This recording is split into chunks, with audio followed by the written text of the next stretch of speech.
So you're here because you're wondering, right? Like, why does the coach only put me in for the second game? Yeah, why the second game in a 3-game match? That's a good question, and honestly, it's a pretty strategic one to think about.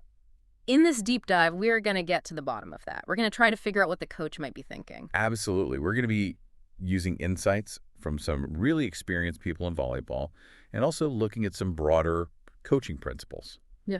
And also maybe some team dynamics and how players develop. Yeah, and we've got some really interesting stuff here, like quotes about volleyball, wisdom on what makes a good coach, and even observations on what makes teams successful. I think a good place to start is this quote, which really highlights the difference between indoor and beach. It says, "The indoor game is much more of a team game, having to work effectively with a group of 15 to 20 people. The beach game is much more of an individual game within a team sport." So thinking about that second game thing, how does that team aspect of indoor volleyball affect how a coach might use their players during those 3 games? Well, I think it's interesting because you could think of the 3 games almost as separate phases, right, Oh, yeah. in a larger match. And since indoor volleyball relies so heavily on established roles and teamwork, the second game could be like the coach's way of strategically introducing a specific element Okay. into that dynamic. Yeah. So maybe they saw something in the first game, like a weakness in the other team, and they think that your skills are best suited to address that in the second game. Oh, okay. So it's kind of like the second game becomes a very focused intervention in terms of the whole match. Yeah, absolutely. That's really interesting. So it's not just like a random rotation, It could be very deliberate. Right. Okay, building on this team idea, this next quote emphasizes that a coach's role is more than just technical. It says, "Coaches care about players, especially when they do not deserve it." Okay, and then it says that kindness is often more effective than harshness. Yeah. And this really speaks to the idea that a coach is invested in their players' growth over the long term. Absolutely, yeah. And this brings up a good question for you. Mm-hmm. How might the coach be using that second game to help you develop as a player? Could it be that they're giving you a chance to learn and apply a certain skill in that second game? Maybe because there's a little less pressure compared to the first or the last game? Right. Almost like a chance to stretch you and see how you respond. Yeah. So like a little learning window, kind of. Exactly. That's cool. Okay, this next quote talks about being ready. It says, "There's nothing worse than the feeling of wishing you had another chance at a play because you weren't ready. Whoosh, yeah. Don't even expose yourself to the possibility of being caught off guard." How might the coach's decision to put you in specifically on that second game be related to this idea of preparation and readiness? I think what's interesting to consider here is that the coach might be using that first game as a way to gauge not only the other team, but also like your team's initial rhythm and even maybe your readiness level, from the sidelines. So by putting you in the second game, they could be trying to strategically bring you in after you've had a chance to watch the match. Yeah, okay. Maybe they want you to see how the other team is playing Right. before you get on the court. It's like a delayed entry, but that lets you prepare more, mentally. So it's not like you weren't ready, it's like more strategic. Exactly. Cool. Okay. Now we have this other statement that says, "Attitude is a little thing that makes a big difference between volleyball success and volleyball failure." Right? And it emphasizes how important even something small can be. So how could your coach's decision about when you play be tied to like your attitude, both on and off the court? Well, I think this really highlights how important it is that the coach is able to see the bigger picture of the team. Uh-huh. Think about those guidelines around respecting teammates and being a good representative for the team. The coach is always watching not just how you play, but also how you act at practice, how you interact with your teammates, even your energy on the bench during that first game. Yeah. So maybe they see the second game as a good time to introduce your specific energy or positive attitude, Okay. to shift the momentum or something. It could be that they think your presence in that second game will be a really positive influence on the team, at that time. Yeah. It can be contagious, right? That good energy. Absolutely. And maybe that second game is like a strategic moment to use that. Right. Cool.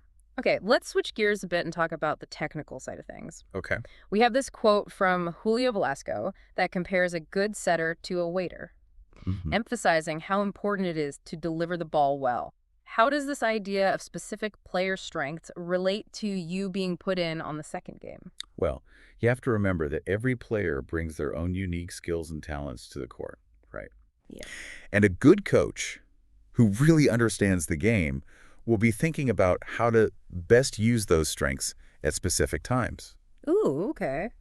Maybe you have a skill that your coach thinks would be especially effective against the other team in the second game. Right. It could be a strong serve or good defense, maybe even a unique attack. And that second game might be the time to really use those abilities. So it's about having a strong team, but also knowing when to use each player's strength. Exactly. Okay, we also have some thoughts about what makes a coach really good, like being flexible, connecting with players on different levels, and being a critical thinker. How could these qualities play into the coach's decision about putting you in for the second game? Well, a good coach is always watching the game and adjusting their strategy based on what they see, right? Yeah. The first game gives them a lot of information. A flexible coach might see that second game as a chance to change things up. Oh, okay. Maybe their original plan needs to be adjusted, Yeah. Or maybe the other team is doing something unexpected. So putting you in the second games could be a way to try something different or take advantage of a weakness. So they're always thinking and making changes based on the game. Right, and because they can think critically and understand each player, Yeah. they can make these changes effectively. Interesting. Now, mistakes are part of the game, right? Yeah, of course. And we have a couple of quotes that touch on this. One says, "It is okay to err, but it is not okay to stop playing." The other says, "All the best inventions were achieved by mistakes or failure." Oh, I like that. So how do you think your coach might be thinking about the second game when it comes to learning from mistakes and helping players grow? I think that's a really insightful point. The second game might be a chance for you to work through something challenging, Okay. or to try again after a mistake you made in a previous game, Right. or even practice. The coach knows that it's fine to make mistakes as long as you keep playing and learning. So maybe they see the second game as a slightly less critical environment where you can apply what you've learned and become more resilient. Yeah, like a safe space to grow, kind of. Exactly. And where mistakes are seen as opportunities to improve. Okay, last one. This quote reminds us that the coach has a big influence.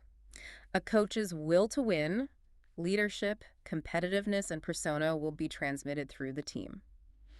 How could the decision about when you play in the second game relate to the coach's desire to win? That's a good point.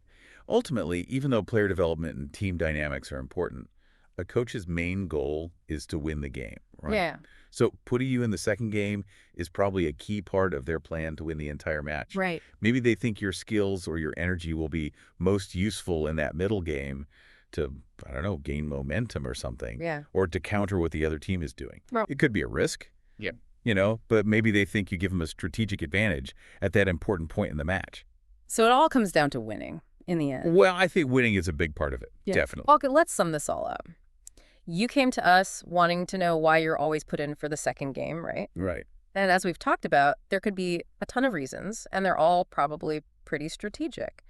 We looked at how the fact that indoor volleyball is a team sport might mean players get put in certain positions in that middle game, how it could be a chance for you to learn and grow as a player, how you might get put in after watching the first game so you're more prepared, or even how your attitude and skills affect when you play.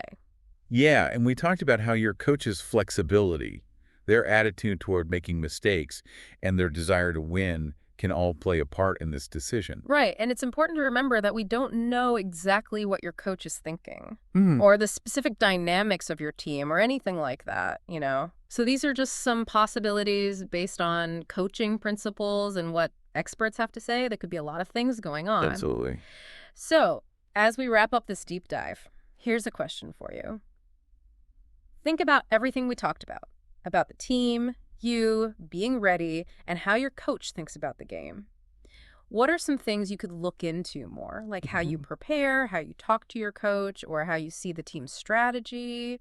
That's a great question. We really encourage you to keep thinking about your role on the team and Yeah. all the different things that influence coaching decisions. Yeah. Being engaged and understanding what's going on can be really valuable, both for you and the team. Absolutely. Well, that's it for this deep dive. Until next time. See you then.